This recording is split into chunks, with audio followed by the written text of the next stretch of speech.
Sa ngalan ng Ama at ng Anak at ng Espiritu Santo, Amen. sumainyo ang Panginoon. At sumayo rin. Mga minamahal kong mga kapatid, habang nasa kanilang daan patungong Emmaus ang dalawang alagad, nag-uusap sila tungkol sa mga pangyayari na mga kinalaman sa pagpapakasakit, pagkamatay at muling pagkabuhay ni Jesus. Batid nila ang balita ng muling pagkabuhay, ngunit nagdududa sila. Ipanalangin natin sa misang ito ang mga taong walang katiyakan sa kanilang buhay, pananampalataya. Madama at maranasan nawa nila si Kristo na muling nabuhay sa tulong ng simbahan, sa pagbabasa ng Biblia at pakikisalo sa Eucharistia. Upang tayo ay maging marapat gumanap sa banal na pagdiriwang, aminin natin at pagsisihan ang ating mga kasalanan. Tayo pong lahat, inaamid ko sa makapangyarihang Diyos At sa inyo mga kapatid, na lubha akong nagkasala sa isip, sa salita at sa gawa, at sa aking pagkukulang. Kaya sinasamo ko sa mahal na Birheng Maria, sa lahat ng mga anghel at mga banal, at sa inyo mga kapatid, na ako'y panalangin sa Panginoong ating Diyos. Kaawaan tayo ng makapangyarihang Diyos, patawarin tayo sa ating mga kasalanan, at patnubayan tayo sa buhay na walang hanggan. Amen. Panginoon, kaawaan mo kami. Panginoon, kaawaan mo kami. Kristo, kaawaan mo kami. Kristo, kaawaan mo kami. Panginoon, kaawaan mo kami. Panginoon, kaawaan mo kami.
Manalangin tayo. Ama naming makapangyarihan, lagi nawang magalak ang iyong sambayanan sa pagkakataon ng bagong kalooban upang sa kadakilaang dulot ng pag-anib sa iyong angkan, ang araw ng pagkabuhay ay maging pag-asa sa pagdiriwang sa pamamagitan ni Hesukristo kasama ng Espiritu Santo magpa sa walang hanggan. Amen. Magsipo muna ang lahat. Pagbasa mula sa mga gawa ng mga apostol. Noong mga araw na iyon, sinabi ni Pedro sa mga tao, "Ang Diyos ni na Abraham, Isaac at Jacob, ang Diyos ng ating mga ninuno, ang nagbigay ng pinakamataas na karangalan sa kanyang lingkod na si Jesus. Ngunit siya'y ibinigay ninyo sa may makapangyarihan at itinakwil sa harapan ni Pilato. Gayong ipinasya na nitong palayain siya. Itinakwil ninyo ang banal at matuwid. At isang mamamatay tao ang hiniling ninyong palayain. Pinatay ninyo ang pinagmumulan ng buhay. Ngunit siya'y muling binuhay ng Diyos. At saksi kami sa bagay na ito. At ngayon, mga kapatid, batid kong hindi ninyo nalalaman ang inyong ginawa. Gayon din ang inyong mga pinuno. Ngunit sa ginawa ninyo'y natupad ang malaon ng ipahayag ng Diyos sa pamamagitan ng mga propeta na ang Kristo'y kailangan magbata. Kaya't magsisi kayo at magbalik loob sa Diyos upang pawiin niya ang inyong mga kasalanan." Ang salita ng Diyos. Salamat sa Diyos. Poon, sami pasikatin, liwanag sa iyong piling. Poon, sami pasikatin ang liwanag sa iyong piling. Sagutin mo ako sa aking pagtawag, Panginoong Diyos na aking kalasag. Ikaw na humango sa dusa ko't hirap, ngayoy pakinggan mo sa aki mahabag. Poon, sami pasikatin ang liwanag sa iyong piling.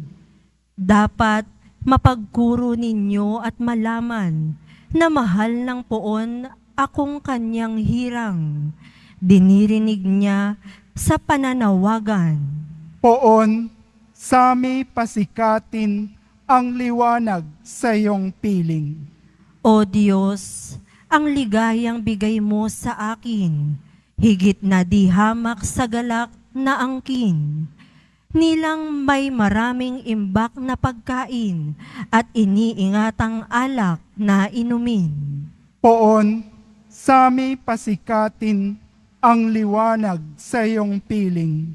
Sa aking paghimlay, ako'y mapayapa, pagkat ikaw poon ang nangangalaga. Poon, sami pasikatin ang liwanag sa iyong piling.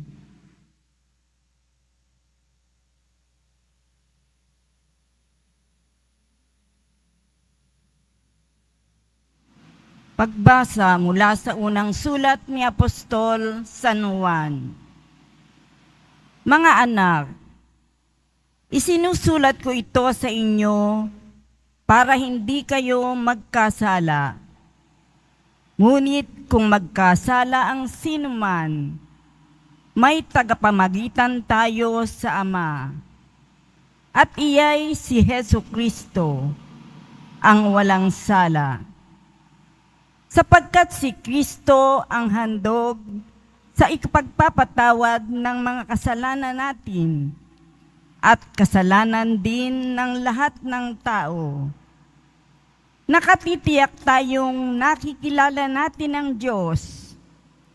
Ngunit sinusunod natin ang kanyang mga utos. ang nagsasabing nakikilala ko siya, ngunit sumusuway naman sa kanyang mga utos ay sinungaling at wala sa kanya ang katotohanan. Ngunit ang tumutupad sa salita ng Diyos ay umiibig sa kanya ng wagas. Ganito natin nalalamang tayo'y nasa kanya.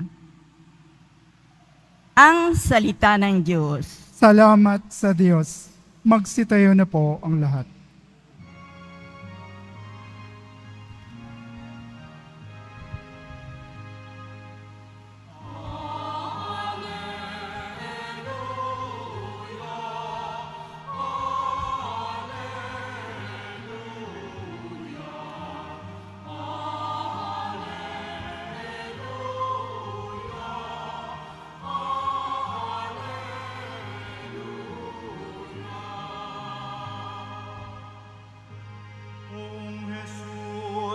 Aming hiling, kasulat ay liwanagin,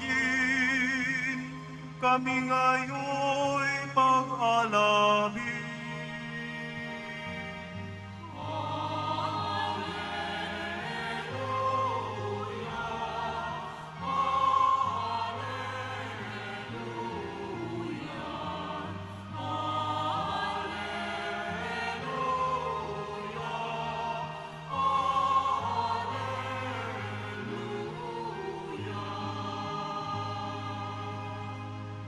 Sumainyo ang Panginoon, At sumayo rin. ang mabuting balita ng Panginoon ayon kay San Lucas. Papuri sa iyo, Panginoon. Noong panahong iyon, samantalang pinag-uusapan ng mga alagad kung paanong nakilala si Jesus sa paghati-hati ng tinapay, si Jesus ay tumayo sa gitna nila. Sumainyo ang kapayapaan, sabi niya sa kanila. Ngunit nagulat sila at natakot sapagkat akala nila'y multo ang nasa harapan nila. Kaya't sinabi ni Jesus sa kanila, "Ano't kayo'y nagugulumihanan? Bakit nag-aaninlangan pa kayo? Tingnan ninyo ang aking kamay at paa. Ako nga ito. Hipuin ninyo ako at pagmasdan.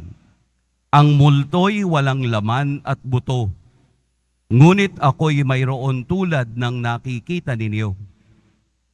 At pagkasabi nito, ipinakita niya sa kanila ang kaniyang mga kamay at mga paa. Nang hindi pa rin sila makapaniwala dahil sa malaking galak at pagkamangha, tinanong sila ni Jesus, "May makakain ba riyan?" Siya'y binigyan nila ng kaputol ng isdang inihaw. Kinuha niya ito at kinain sa harapan nila. Pagkatapos sinabi sa mga alagad, "Ito ang tinutukoy ko nang sabihin ko sa inyo noong kasama pa ninyo ako. Dapat matupad ang lahat ng nasusulat tungkol sa akin sa kautusan ni Moses, sa mga aklat na mga propeta, at sa aklat na mga awit."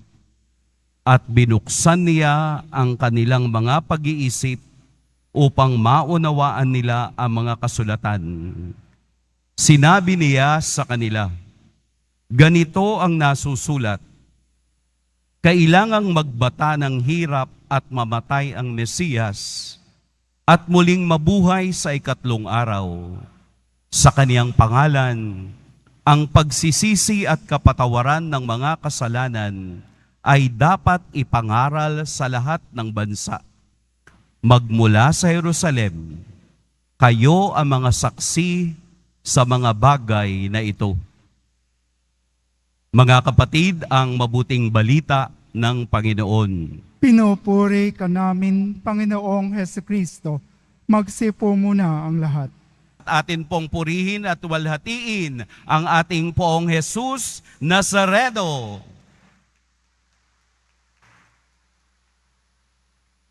Tayo po ay nasa 3 linggo ng Pasko ng muling pagkabuhay. Narinig natin mula sa Ebanghelyo ang pagpapakita ni Jesus sa kaniyang mga alagad. Noong 2010, mayroon pong isang libro na naiprint. Siguro nabasa nyo na rin. Ang title po ay The Invincible Gorilla. Ito po ay sinulat ni Christopher at ni Daniel Simons. Ano po yung The Invincible Gorilla? Ito po ay eksperimento o teorya na ginamit niya sa iba't ibang pagkakataon, iba't ibang kultura at iba't ibang bansa. Sa paggamit niya ng teoryang ito, isa lang palagi ang lumalabas na resulta. Ano po iyon? Yung eksperimento, may 4 na tao na kulay puti ang damit at 4 na kulay itim ang damit. Ang gagawin nila ay magpapasahan ng bola ang lahat ng nakakulay puti. Bali, hahalo lamang yung kulay itim sa kanilang pagpapasahan ng bola. Ano po ang nangyari?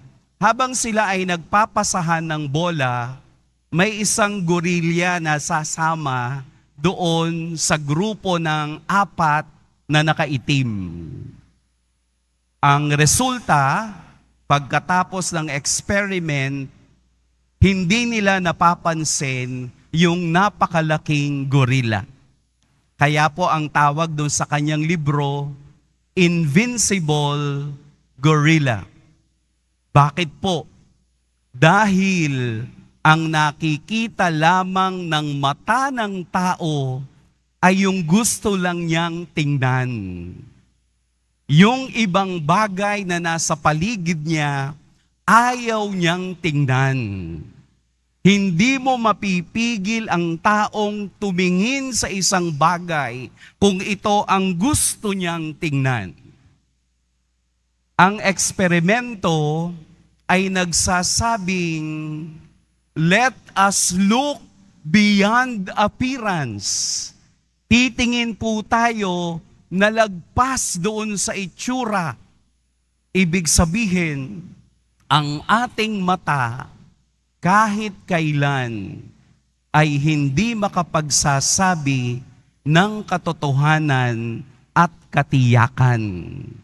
Yung gusto lang nating makita, ang gusto nating maunawaan.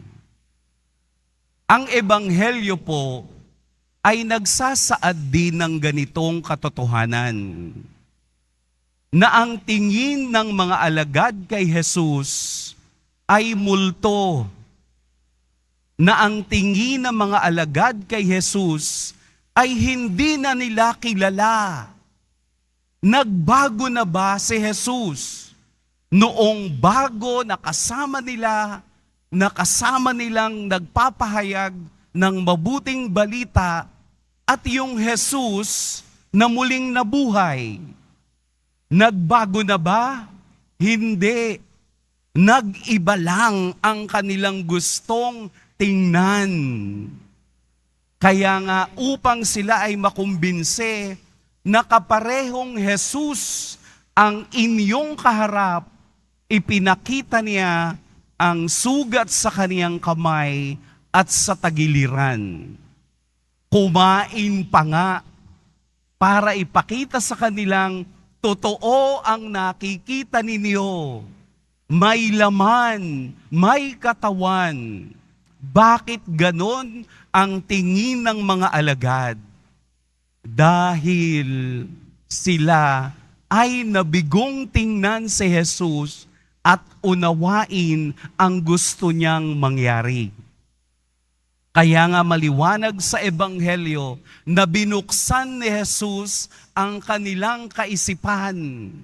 At sa pagbubukas ni Jesus ng kanilang kaisipan, then they realize na ang sinundan nilang taong namatay at muling nabuhay ay tunay na Diyos at ginagawa kaming saksi sa lahat ng bagay. Ang Ebanghelyo ngayon ay tumutukoy din sa ating lahat na tumingin na lagpas sa itsura ng ating nakikita. Ang katotohanan ay nasa likod ng hiwaga at misteryo ng Diyos. Malalim, pero kung mabubuksan ang ating isip sa kapangyarihan ni Kristo, sa kapangyarihan ng Diyos, mauunawaan mo kung bakit ka sumasampalataya sa Kanya. Halimbawa, hindi natatapos ang ating pananampalataya sa pagtingin sa ating Poong Jesus Nazareno sa altar. Alam natin sa likod na yan, ang katotohanan ng imahe na yan ay may isang taong nagbuwis ng buhay para sa ating kaligtasan. At siya ay nabuhay na, Alleluia! Hindi na muling mamamatay pa. Yun yung katotohanan sa likod nito. Kaya hindi tayo matatapos sa pagiging deboto ng Nazareno. Kung hindi ang pagiging deboto na yan ang magdadala sa atin na ang Diyos na kasama natin na nagsakripisyo sa krus ay muling nabuhay at doon ako sasama at susunod sa Kanya. Ito yung pagbubukas ng kaisipan ng mga alagad. We will look beyond appearance. Ang tinapay na ating tinatanggap, look beyond the appearance of the bread. It is Jesus. Hindi ito simbolo. Ito ay tunay. Ito ay totoo. Sapagat ang salita ni Jesus ay totoo at tumitibo sa lahat ng bagay. Let us look beyond appearance. Huwag nating tingnan na si Jesus ay ang nabuhay lang at ipinakita ang kaniyang mga sugat. Sa kabila ng sugat na ito, sa mga sugat na ito, ay mayroong Diyos na nakikibahagi sa hirap pagdurusa ng tao upang tayo naman ay tumingin din labas sa itsura upang maunawaan natin ang pagka-Diyos ni Kristo. Ito ang hamon sa ating lahat. Let us look beyond appearance. I-level po natin sa ating mga karanasan. Kapag ba maputi, malinis, kapag ba may katabi kayong madumi, ang damit, magnanakaw, o pulubi, kapag ba mataba katulad ko, hindi pwedeng maging model? Let us look beyond appearance.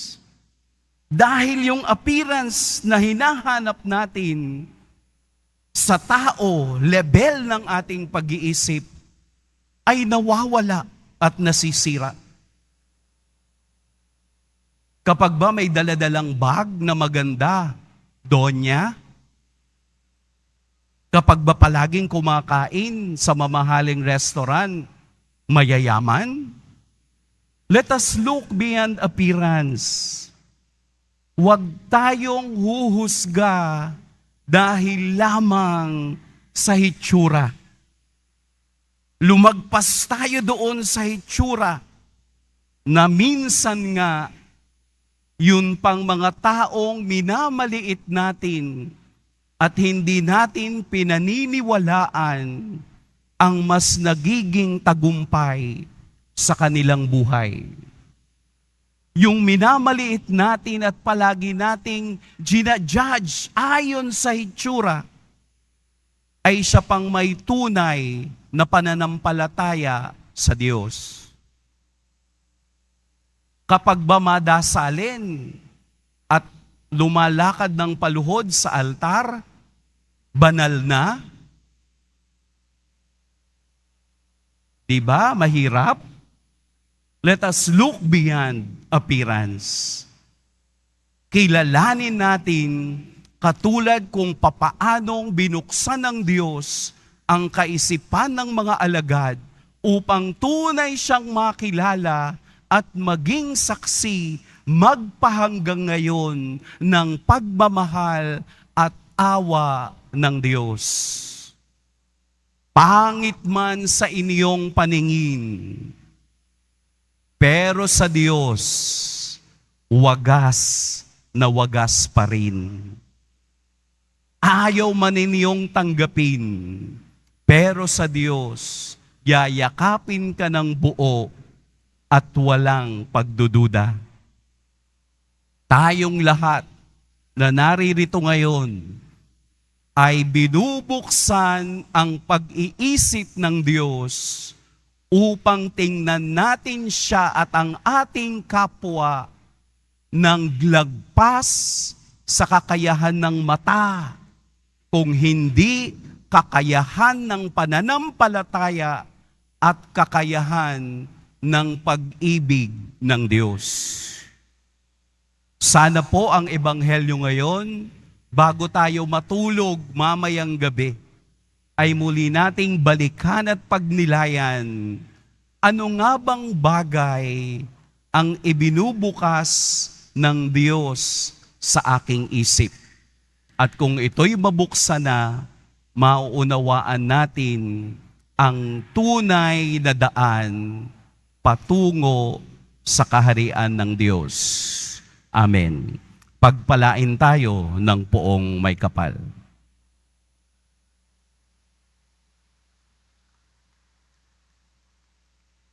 Sabay-sabay po nating ipahayag ang ating pananampalataya. Sumasampalataya ako Sa Diyos amang makapangyarihan sa lahat, na may gawa ng langit at lupa. Sumasampalataya ako kay Jesucristo, isang anak ng Diyos, Panginoon nating lahat. Nagkatawang tao siya, lalang ng Espiritu Santo, pinanganak ni Santa Mariang Birhen, pinagpakasakit ni Poncio Pilato, ipinako sa krus, namatay nilibing, nanaog sa kinaroroonan ng mga yumao. Nang may 3 araw na buhay na maguli, umakyat sa langit, naluluklok sa kanan ng Diyos amang makapangyarihan sa lahat. Doon magmumulang paririto at hukom sa nabubuhay at nangamatay na tao. Sumasampalataya naman ako sa Diyos Espiritu Santo, sa banal na simbahang Katolika, sa kasamahan ng mga banal, sa kapatawaran ng mga kasalanan, sa pagkabuhay na muli ng nangamatay na tao, at sa buhay na walang hanggan. Amen. Mga minamahal kong mga kapatid, dumulog tayo sa ating amang gagawin ng lahat para sa kapakanan ng kaniyang mga anak. Manalangin tayo. Ama namin, dinggin mo kami. Ama namin, dinggin mo kami. Ama, alalayan mo ang simbahan at ang mga namamahala sa aming bayan. Huwag nawa silang mapagod sa pagsisilbi sa mga dukha, mga inuusig, at mga isinasantabi sa aming pamayanan. Manalangin tayo. Ama namin, dinggin mo kami. Ama, gabayan mo ang mga nahaharap sa mga suliranin sa buhay at mga nabibigatan dulot ng pagdududa at pagkatakot. Manalangin tayo. Ama namin, dinggin mo kami. Ama, makita ka nawa namin sa banal na kasulatan at sambahin ka sa Eukaristiya sapagkat ikaw ay napapasa amin upang pagningasin ang aming mga puso. Manalangin tayo. Ama namin, dinggin mo kami. Ama, patuloyin mo sa iyong kaharian ang mga yumao naming kapatid. Manalangin tayo. Ama namin, dinggin mo kami. Sa ilang sandali ng katahimikan, ating ipanalangin ang iba pang mga pangangailangan ng ating pamayanan, pati na rin ang ating pansariling kahilingan. Manalangin tayo. Ama namin, dinggin mo kami. Ama, sa pamamagitan ng aming kahilingan, maging matatag nawa kami sa aming paglalakbay tungo sa iyo. Hinihiling namin ito sa pamamagitan ni Kristong aming Panginoon. Amen. Magsipo muna po ang lahat.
Magsitayo na po ang lahat.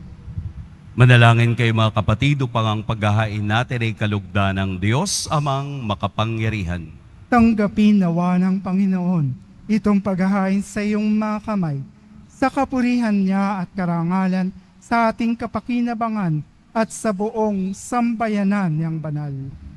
Ama naming lumikha, tanggapin mo ang mga alay ng iyong sambayanang natutuwa. Ang pagkabuhay ng iyong anak na niloob mong aming ikatuwa ngayon ay papagbungahin mo ng galak na mananatili sa amin habang panahon. Sa pamamagitan niya, kasama ng Espiritu Santo, magpa sa walang hanggan. Amen. Sumainyo ang Panginoon. At sumayo rin, Itaas sa Diyos ang inyong puso at diwa. itinaas na namin sa Panginoon. Pasalamatan natin ang Panginoong ating Diyos. Marapat na siya ay pasalamatan. Ama naming makapangyarihan, tunay ngang marapat na ikaw ay aming pasalamatan.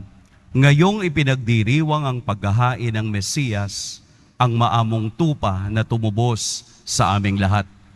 Naghahaing walang humpay ang anak mong minamahal, upang magkasalo-salo ang tanan sa piging na iyong buhay. Hindi na mamamatay ang inihain sa krus.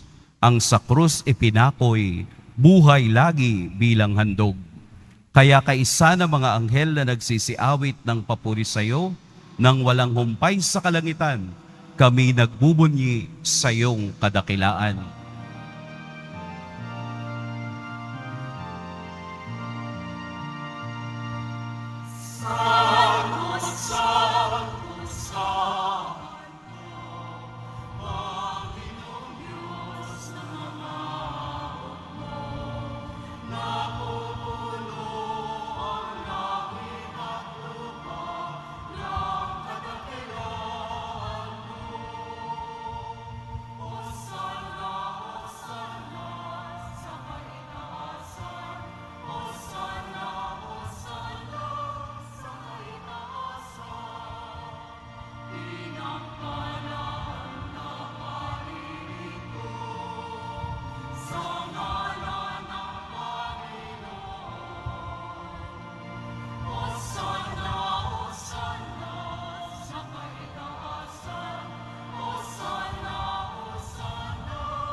lumuhod po ang lahat.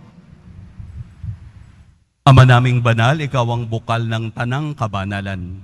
Kaya't sa pamamagitan ng iyong Espiritu, gawin mong banal ang kaloob na ito upang para sa amin maging katawan at dugo ng aming Panginoong Heso Kristo. Bago niya pinagtiis ang kusang loob na maging handog, hinawakan niya ang tinapay, pinasalamatan kaniya, pinaghati-hati niya iyon, iniabot sa kaniyang mga alagad at sinabi, "Tanggapin ninyong lahat ito at kanin, ito ang aking katawan na ihahandog para sa inyo."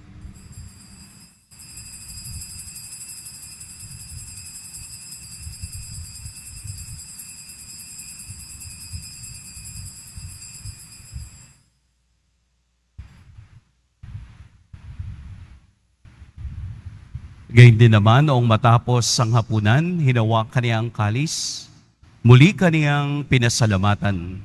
Inabot niya ang kalis sa kaniyang mga alagad at sinabi, "Tanggapin ninyong lahat ito at inumin. Ito ang kalis ng aking dugo, ng bago at walang hanggang tipan, ang aking dugo na ibubuhos para sa inyo at para sa lahat sa ikapagpapatawad ng mga kasalanan.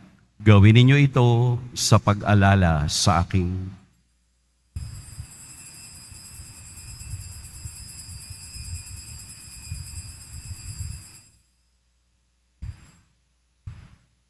Magsitayo na po ang lahat. Ipagbunyi natin ang misteryo ng pananampalataya. Si Kristo'y namatay, si Kristo'y nabuhay, si Kristo'y babalik sa wakas ng panahon. Ama, ginagawa namin ngayon ang pag-alala sa pagkamatay at muling pagkabuhay ng iyong anak. Kaya't iniaalay namin sa iyo ang tinapay na nagbibigay buhay at ang kalis na nagkakaloob ng kaligtasan. Kami nagpapasalamat dahil kami iyong minarapat na tumayo sa harap mo para maglingkod sa iyo. Isinasamo namin kaming magsasalo-salo sa katawan at dugo ni Kristo ay mabuklod sa pagkakaisa sa pamamagitan ng Espiritu Santo. Ama, lingapin mo ang iyong simbahang laganap sa buong daigdig. Puspusin mo kami sa pag-ibig, kaisa ni Francisco na aming Papa at ni Jose na aming Obispo at ng Tanang Kaparian. Alalahanin mo rin ang mga kapatid naming nahimlay nang may pag-asang sila'y muling mabubuhay, gayon din ang lahat ng mga pumanaw.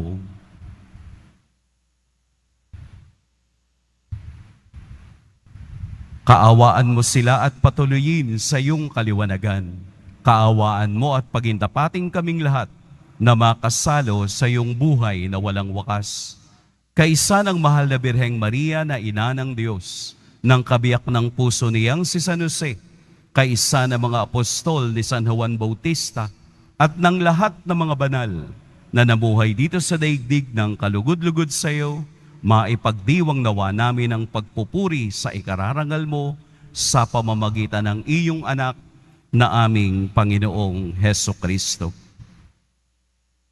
Sa pamamagitan ni Kristo, kasama niya at sa Kaniya, ang lahat ng parangal at papuri sa iyo, Diyos Amang makapangyarihan, kasama ng Espiritu Santo, magpasa walang hanggan.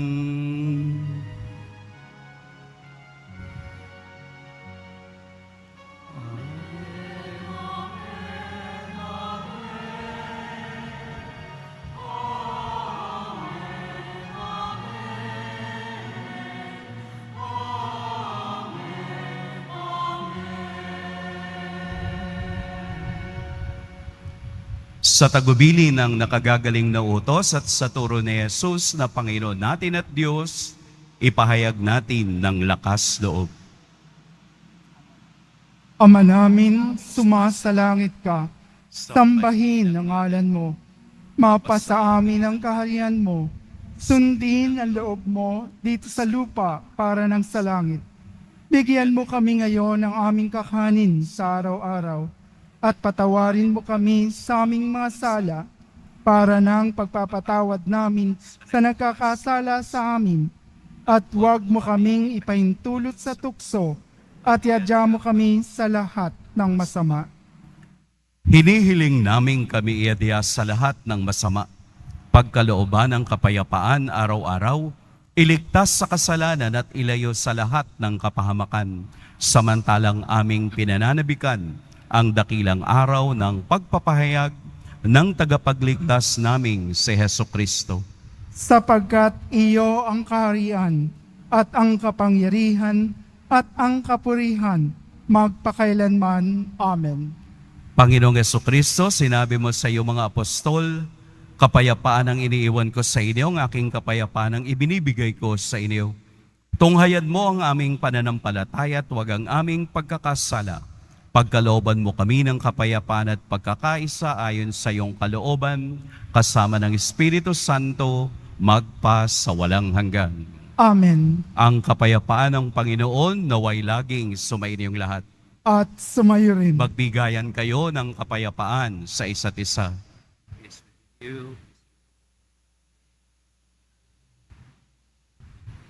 Kordero ng Diyos na nag-aalis ng mga kasalanan ng sanlibutan, maawa ka sa amin. Kordero ng Diyos na nag-aalis ng mga kasalanan ng sanlibutan, maawa ka sa amin. Kordero ng Diyos na nag-aalis ng mga kasalanan ng sanlibutan, ipagkaloob mo sa amin ang kapayapaan. Lumuhod po ang lahat. Narito si Jesus sa kaniyang maluwalhating pagkabuhay. Ito ang kordero ng Diyos. Ito ang nag-aalis sa mga kasalanan ng sanlibutan. Mapapalad ang inaanyayahan sa kaniyang piging. Panginoon, Yung karapat hindi ako karapat-dapat na magpatuloy sa iyo. Ngunit sa isang salita mo lamang ay gagaling na ako.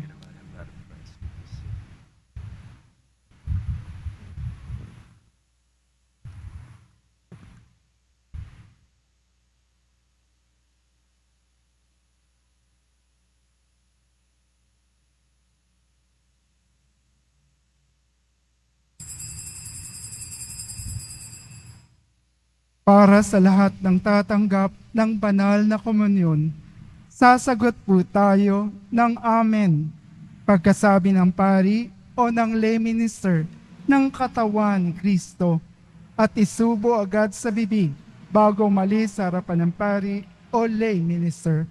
Sumunod po tayo.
Sumayo na po ang lahat. Manalangin tayo. Ama naming mapagmahal, tunghayad mo at lingapin ang iyong sambayanan na minarapat mong makinabang sa piging na pangmagpakailanman. Ipagkaloob mong kami maluwalhating makarating sa pagkabuhay na magtatampok sa amin sa iyong piling sa pamamagitan ni Hesukristo kasama ng Espiritu Santo magpa sa walang hanggan. Amen. Sumainyo ang Panginoon. At sumayo rin. Yumuko kayo para sa pagbabasbas. Mahal na poong Jesus Nazareno, inihayag mo sa pamamagitan ng krus ang walang maliw na pag-ibig ng Diyos sa sangkatauhan. Pakinggan mo po ang kahilingan ng iyong angkan na nagsusumamo sa iyo. Makamtanawa nila ang iyong katugunan at tanggapin ang kasagutan na may utang na loob na tinatanaw. Basbasan din po ninyo ang mga daladala nilang mga imahen at dasalan. Sa pamamagitan ng bendisyon na ito, naway maalala nila ang pangako nila noon sa biniyag, na ikaw ay kanilang iibigin at paglilingkuran bilang Panginoon, magpa sa walang hanggan. Amen. At pagpalain kayo ng makapangyarihan at mapagmahal na Diyos, ang Ama at Anak at Espiritu Santo. Amen. Tapos na ang ating pagdiriwang, humayo kayong taglayang kapayapaan ng poong Jesus Nazareno. Salamat sa Diyos.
Ina